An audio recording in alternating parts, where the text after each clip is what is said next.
Hello bookish friends. I wanted to check in with you really quickly this week and tell you a little bit about what I'm reading in February. I had a really great month in January reading wise. I had 2 5-star reads and I completed 2 books on the Reading Through the Ages bingo card. So I have mapped out my reads for the year for that bingo card based on one line straight across the middle and the diagonal line starting in the upper left corner and down. So I'll make a little diagram of that so you can see it. And I didn't even realize that the second book, The Lie by Helen Dunmore, would be a book that would apply to this bingo card, but it does. Now, it kind of is very loosely because it's interwar Europe, and I decided that because this book grew to past World War I into the 1920s, I thought, okay, that counts as interwar Europe. And then I used In the Skin of a Lion by Ondaatje as the middle wildcard space because it is, literary fiction set in a historical time period, specifically post-World War I, Toronto, Ontario, Canada. So it's a story about the immigrants who built the city during that time and the different jobs and the different relationships they formed.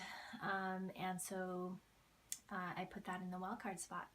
So I haven't finalized all of my selections yet for this bingo card prompt. And some of them I've just kind of picked and realized that they were luckily on this card and qualified for this challenge. So I wanted to just go through with you a few of the ones I'm considering. So going across between the wildcard spot and interwar Europe is medieval China. And someone in the Goodreads Reading Through the Ages group listed under the medieval China options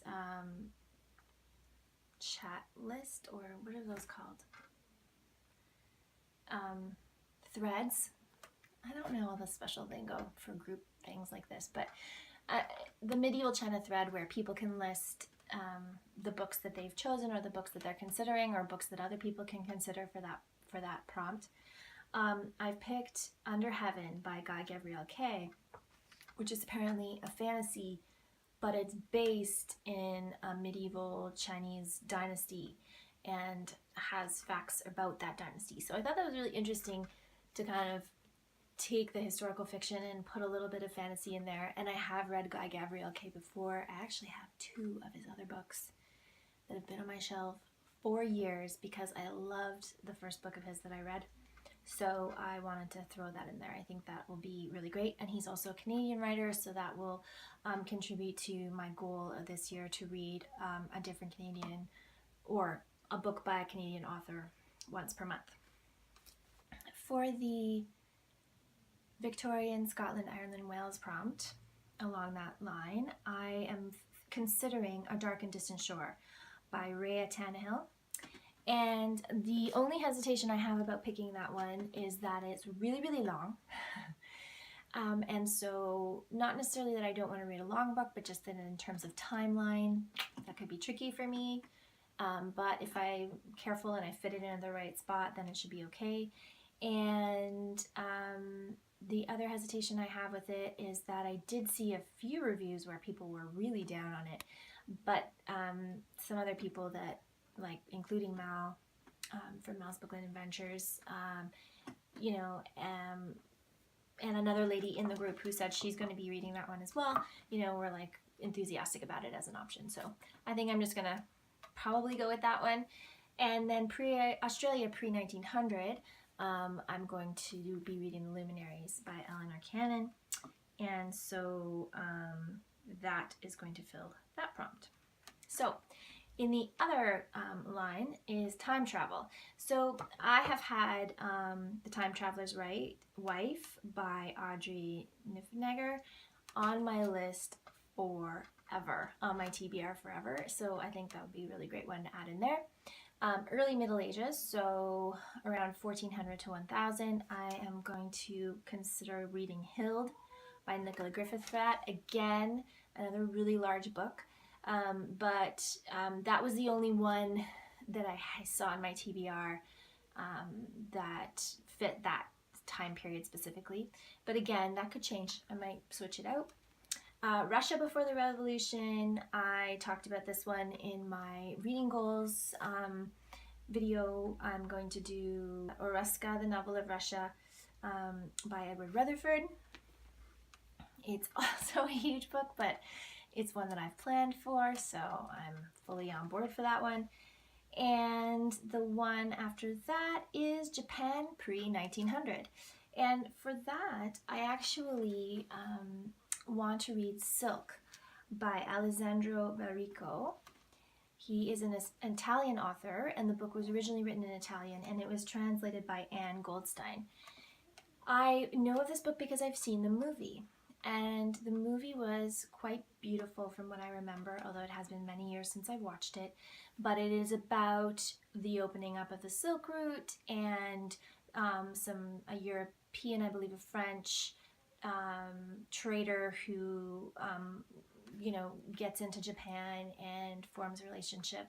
I believe it is a love story and rather sweeping and epic in scope.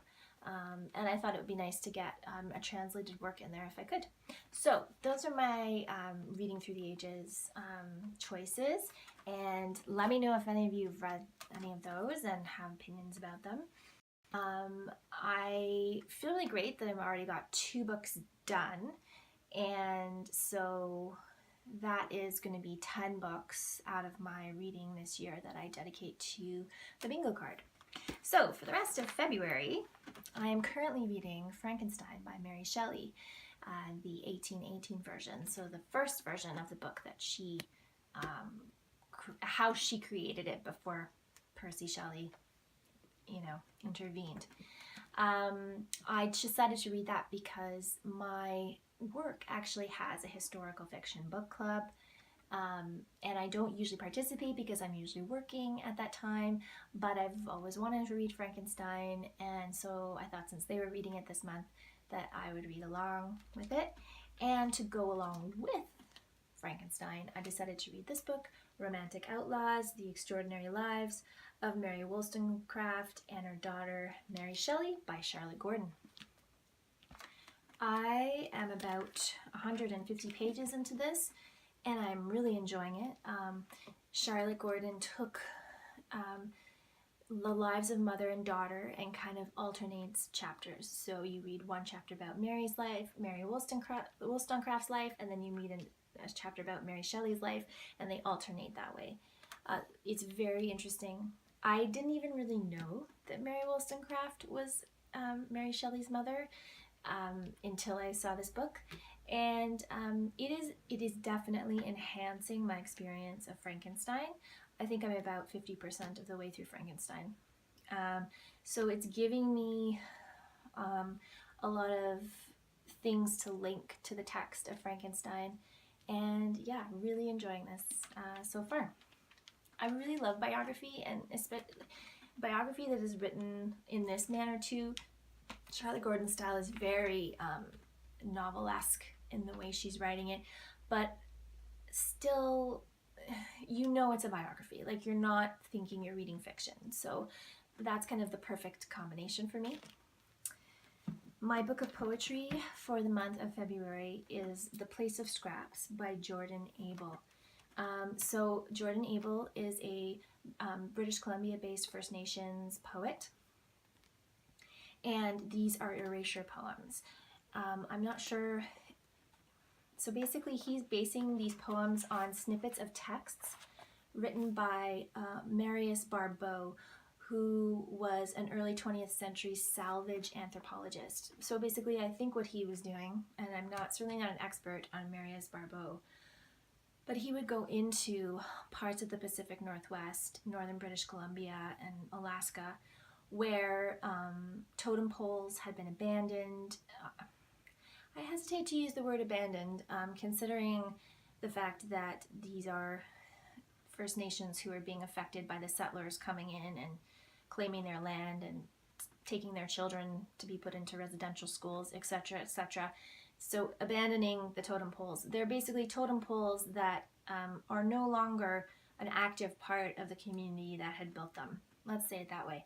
And he would write about them, write about where he was finding them, and write about the experiences he had with, or encounters he was having with First Nations people as this was happening, and the process of moving these totem poles across the country to other Canadian institutions that were now claiming them.